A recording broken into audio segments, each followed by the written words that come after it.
by his lovely companion who went to school here. So we had a first-hand guide. And the roots go deep because her father's family they're Mancunians. So Manchester runs deep in our family, guys.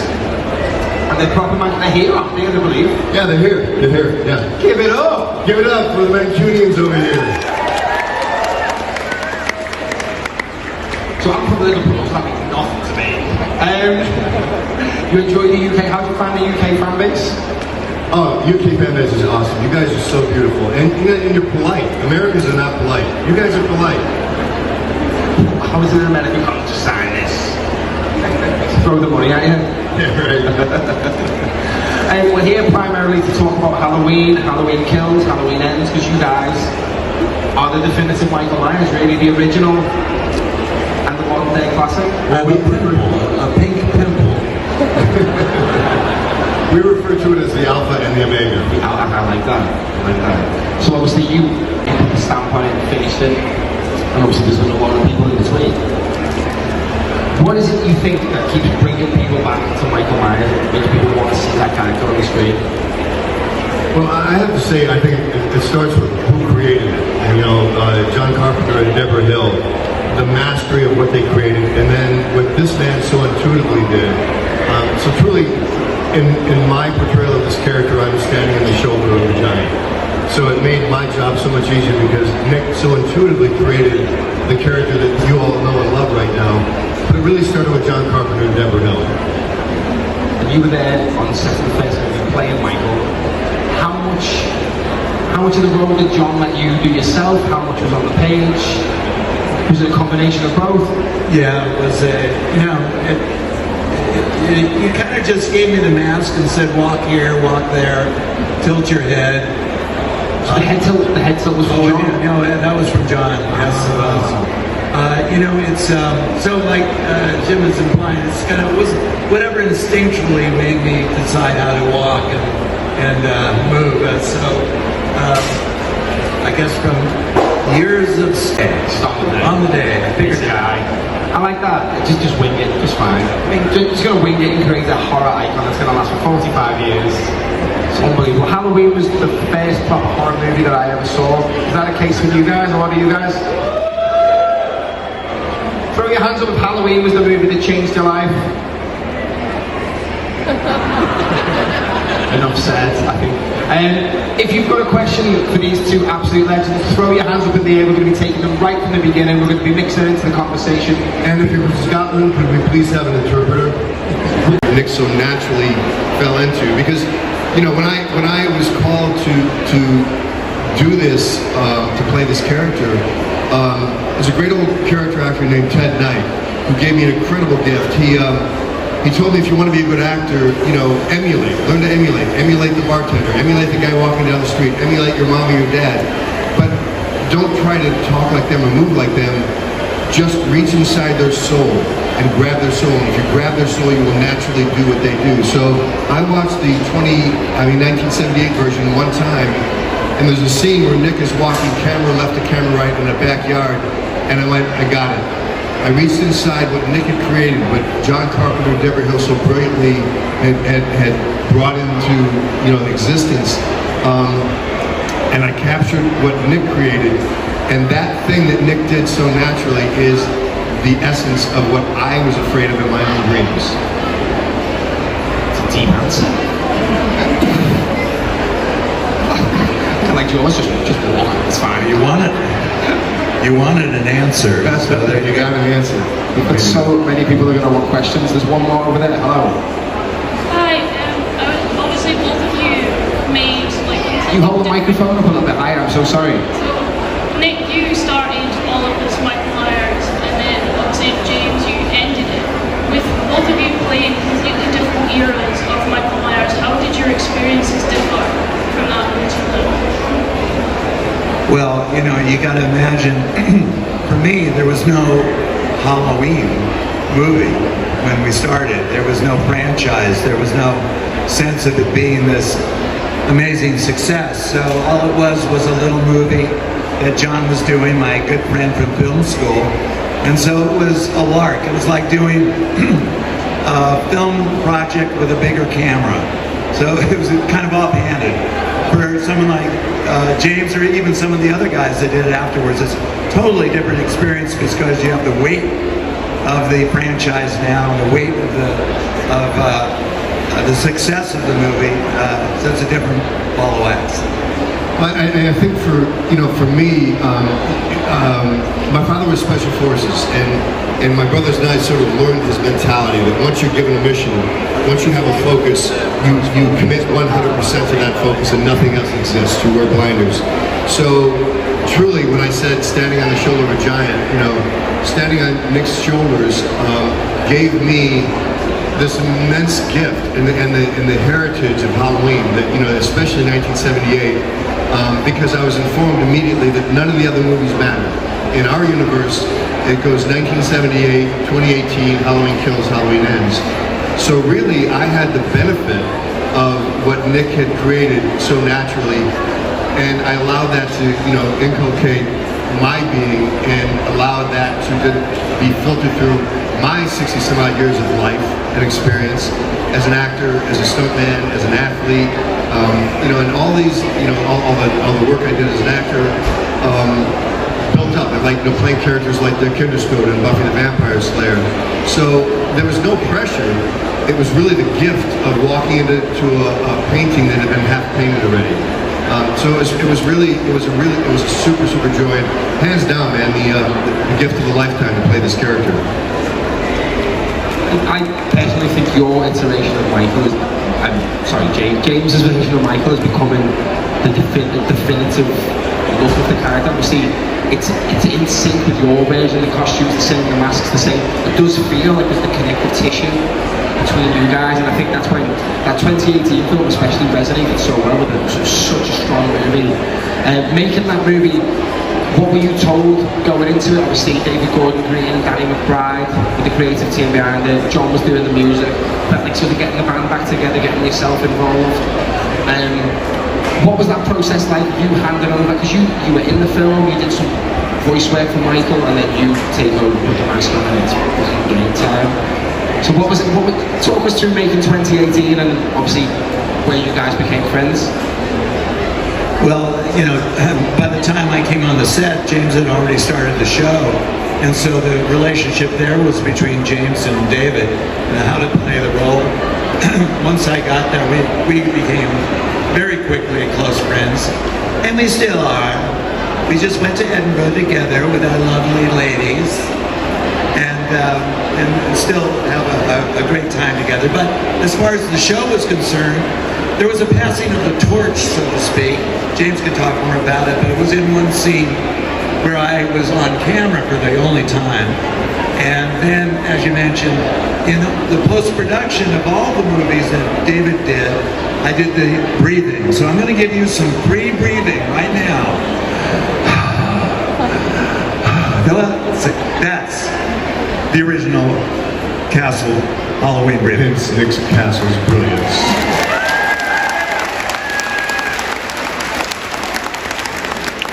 Yeah, so I think it was about 3 weeks in when Nick showed up. David didn't really direct me character-wise. I showed up prepared. That's our job, right? Our job is to show up prepared. And I think the movie industry is really unique this way. It's one of the very few industries where you can hire 130 or 180 people and everybody shows up knowing how to do their job. There's no training that happens on the day, on the set. So I show up prepared. The direction David gave me one day, well, he called me after I was cast and said, "Okay, James, Jimmy," he goes to me, "Jimmy, I want you to move like a cat." And I said, "Well, that's kind of crazy because my cat parcel was sitting in my lap." He goes, "Okay, good enough." So anyways, when you come down, let's have dinner, and that's the only conversation we ever had about the character. Nick and I have never talked about the character, never. We've talked about a million things, especially his films, and if you haven't seen a Nick Castle film yet, do yourself a favor. He's made some of the most beautiful films ever made in our history, so please do a Nick Castle retrospective at some point. I want to jump in a little second. Correct me if I'm wrong, Nick, you've directed so many different films. You made Dennis Yes, Dennis the Menace. Everyone remembers Dennis the Menace from the 90s, Mr. Wilson. Nick Castle directed Walter Matthau as Mr. Wilson. James Jude Courtney is correct, this guy is a true artist. My favorite film of Nick, well I have two, actually my favorite film that Nick made is called Tap. And if anybody loves dance, especially tap dancing and the iconic, please do yourself a favor and see that film. So when Nick got there, we didn't know how we were going to share the screen, or what we were hoping, both of us, is that we were going to have a passing of the torch. And sure enough, David set it up so that when Laurie Strode is driving up in front of the house and you see the shape up in the window, that's Nick. So when she shoots the weapon and you see the shape's face mask in the mirror, that's me. And the fun part was the weapon, the rifle was about 2 feet behind me and a foot over, and they shot the projectile right past my head into the mirror. And Nick was going, well, I'm glad you did it to you because I wasn't going to do that shit. So we had the proverbial passing of the torch, and it really was a very, very special moment. And so that whole thing, we leave everything else to conjecture of what that means to the fans. I think it's a perfect one. I think you guys are my two favourite Michaels. No disrespect to anyone else. I love them all. The OG, the new guy. It's the alpha and the omega. I love it. And you've probably done more Halloween films than anyone else as a That's correct. Yeah, I'm the only one who's done 3. You've done 3 and more screen time than anyone else, I suppose? Tyler Main did 2. God, I can't remember. But like that's Rob Zombies. That doesn't count. This is no disrespect to Rob. No, don't cause beef with me and Tyler Main. He'll stab my head in. He's a big dude. No, like for me, it's the Carpenter, the original, and then the new ones. The response to David Gordon Green's trilogy has been mixed in terms of what it means for the character. The actual films themselves, I think, are fantastic. I think the performances are great. I love the way the story went, and I love that it was definitive and it had closure. Did he have a plan going into the beginning? Were you aware of the plan? And how did that affect your performance? Well, let me put it this way, because the controversial film is Halloween Ends, right? Oftentimes on set, David Gordon Green would wear a Season of the Witch t-shirt. He knew exactly what he's doing. And so the end, Halloween Ends being controversial, is what David Gordon Green intended. He intended for it to be what Season of the Witch is now. It wasn't well received by some in its day, and now it's become a cult classic. And David knows that as time goes by, Halloween Ends is going to become a cult classic. I'm often asked, how I feel about Halloween Ends. I play football, American football, and in team sports, in football for instance, the number one thing an athlete does is buy into the coach's program. You've got to buy into the coach's program. If you can't buy into his program, get off the field, go find another coach, go find another team. And I think it's with every team sport. It's a team sport making a movie. My job is to buy into the coach's program, to buy into David's program, and to give that everything I had. Do I want to be in every scene? Heck yeah. Do I want to play every play as an athlete? Heck yeah. But it was my job to fulfill David's vision, and I love David Gordon Green. He's, I've worked with Ron Howard and Louis Mandoki and Francis Ford Coppola, like really amazing directors. David Gordon Green, hands down, is the best director I've ever worked with. And I'm hoping to work with this man, Nick Castle, one day, because then he'll be my favorite director to work with.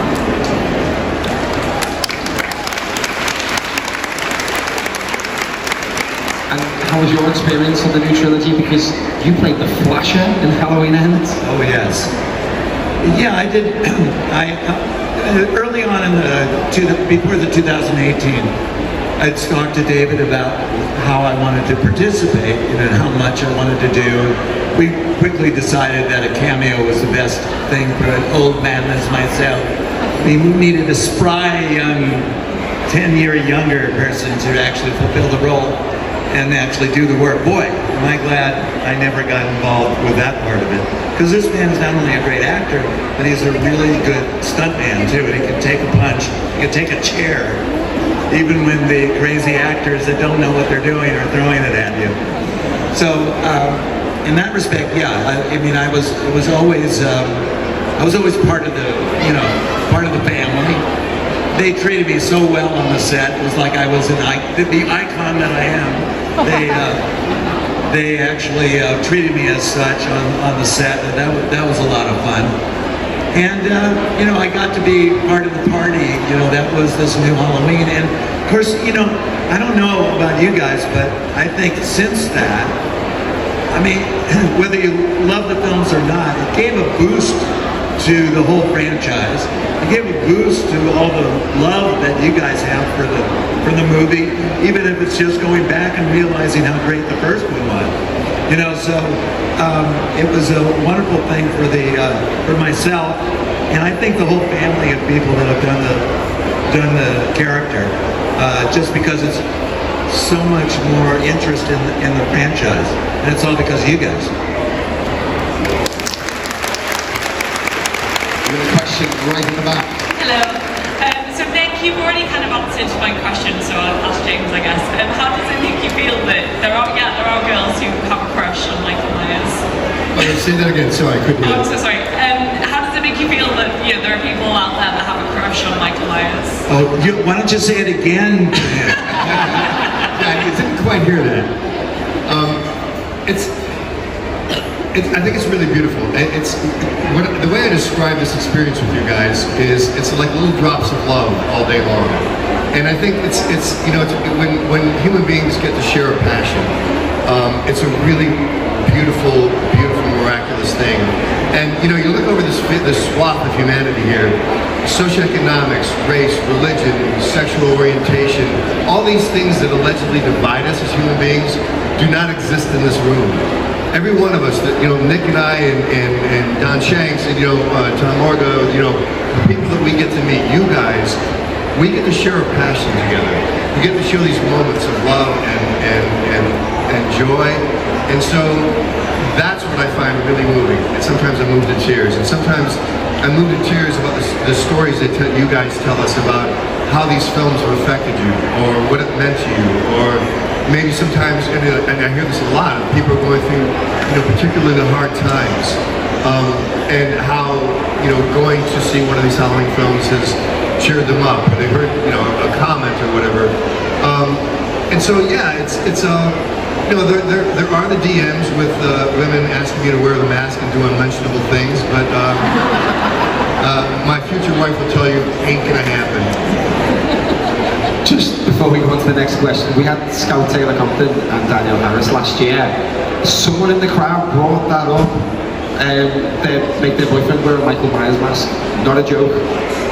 Next question. Be surprised, because anything that makes money, people try to make more money with, and sometimes it turns out to be good, sometimes it turns out to be annoying, and sometimes bad. So you're left with the creator of the new medium coming up with something that is exceptional, and you hope that it's going to be good to honor the franchise in the way it should be honored. So I know John is always happy when someone does something else and he gets more money. That's how he weighs how these things go and how successful they are. So, and I enjoy it. And it's amazing how you wind up finding Michael someplace else, in another world that, that you would never expect it to be. I mean, just the idea that internationally he's known as a character. Someone just came up with a Taiwanese one sheet of the movie's poster. And I went, I didn't recognize those letters. So you can see he's all over the world. How do you, I'm gonna bring it back to John Carpenter. How was your relationship with John? You still keep in touch? You still friends? Because you guys were in a band together. Yeah, John and I went to film school back in the late 60s, way back, and did some movies together in film school and stayed friends all along. So yeah, I just saw him about a month ago. Whenever I go, well, not whenever I go, because I've been going to too many. It's a Freudian slip. So many conventions this year. When I come back with a whole stack of money, I called John and said, John, I owe you another free lunch. and we do. We go out to lunch, and he's always good for free lunch, believe me.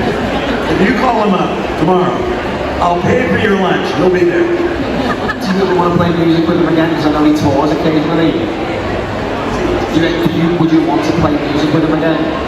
Oh yeah, it'd be fun if my voice would ever come back. You know, somehow it's, you hear it's graveling just from talking to you guys. I need a voice coach very quickly if we were ever to get together again.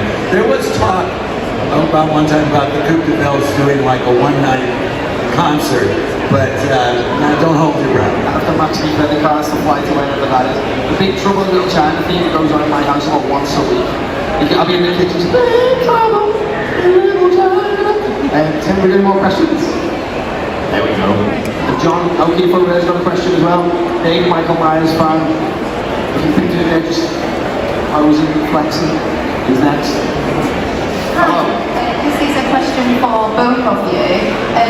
I've not heard mention of, well, one mention, but no questions about Jamie Lee Curtis. You know, what was that like working with her as a scene partner? Of course, kind of one of the original final girls. So, you know, what was it like to act with her? Well, that's interesting because, you know, Jamie and Jim really had a stronger and longer relationship because of the 3 movies, because of all the, you know, fisticuffs that they went through. So that was really special. For me, it was Jamie's first movie, you know, and she was just, you know, a young woman, a teenager, who was just really dedicated to doing the work well. And she said, "Is this nuts or what?" So that's the kind of relationship we had in the new movies. So, you know, obviously, I walk in and knowing Jamie's, her filmography, the body of tremendous work she's done, but not knowing her as a person. I characterize Jamie Lee Curtis as a poster child for the power of woman. I was raised by a powerful woman. I have a deep appreciation for powerful women, and Jamie Lee Curtis is the epitome of a self-realized, you know, woman. She's self-deprecating, she's funny as hell, she's incredibly intelligent, she does not suffer fools gladly. And so in the first one in 2018, she walked over to introduce herself, but then I stepped back. I stayed away from her because I didn't know her process as an actor. I didn't know, you know, think about it, I mean, she has a much more complex character to play in that she has these conflicting emotions going on. I mean, with my character, and then her alcoholism, and her, you know, family problems, and all these things she's dealing with. So, I pretty much left her to her own devices. And then in the ending that we shot that didn't get up in 2018, we were going to do a big fight scene. And so finally, she was at the other end of the hair and makeup trailer, and she storms down to the end. She goes, "Okay, let's talk about this fucking fight scene." And we started talking about it, and so we did the fight. We started working on the fight scene. I don't pad up when I fight because I like to feel. If I'm getting hit in the ribs, or you know, the only way I wear pads is my elbows or my knees. And if I'm getting hit in the back with a baseball bat, which I do often, I'll wear a spine pad, a very, very thin spine pad. But I want to feel it. Well, we were working on the fight scene, and the stunt coordinator wanted to pad her up. She absolutely refused. That woman has a body that's hard as a rock, and she fights like a guy. She throws everything down, man. And so we went through that process. We did the fight. So then, you know, and Halloween Kills, I never saw her. And, you know, and so, you know, she called me up and we talked. And a 1 hour conversation with Jamie is like this: 55 minutes Jamie, 5 minutes me. And so then we get to Halloween Ends, and you know, and by that time we know each other. We know each other well. So you know, we sit down and have a cup of coffee together. We have a conversation together, and then it comes to the finale. And as we're getting ready to shoot the finale, I call her over and say, "Jamie, let's talk about that she or I have ever done in a movie." And so I look back at this as like, how do you top that? How do you top that? And that woman, I mean, there aren't enough superlatives for me to describe what working with that woman has meant to me.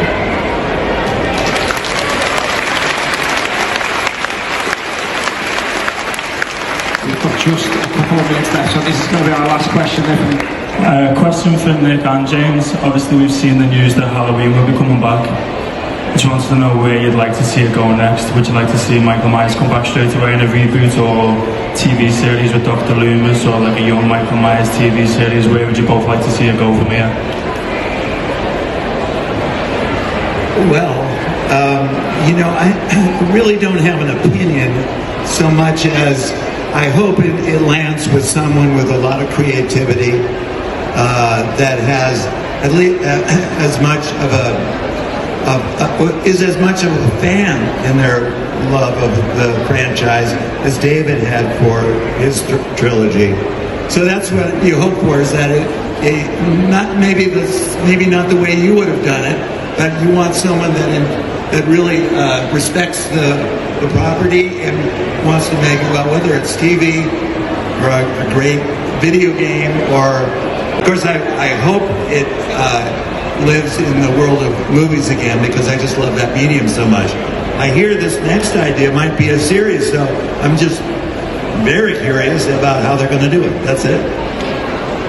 I have to say, Malik Akkad has become a very good friend, and Malik jealously guards this franchise because, as you all know, his father was tragically murdered in a terrorist attack. There will never be a Freddy versus Michael or a Jason versus Michael. He will never dilute the process. So I'm trusting that what Malik is endeavoring with this new television series is going to explore some other dimension, some other universe. Ideally, like Nick said, in the vein of quality that will take us to a whole other place, give us a much deeper, maybe, understanding of the pathos of this character. But I'm also with Nick. I think this franchise is best lived on a big screen. It's meant for the cinema. So I'm in hopes that as they do this, explore this universe. It's a 3-year deal they have with Miramax. It's Trancas and Miramax. Blumhouse is not involved. I'm in hopes that what they do with it will give us little pearls of joy, and then in the future they can bring it back and explore more of Michael in some other dimension. I doubt that I'll ever be back unless they add another zero to my paycheck. I am, after all, a whore. I think that might be the perfect way to end it. Please give it up for the Alpha, the Omega, Mr. Nick Castle.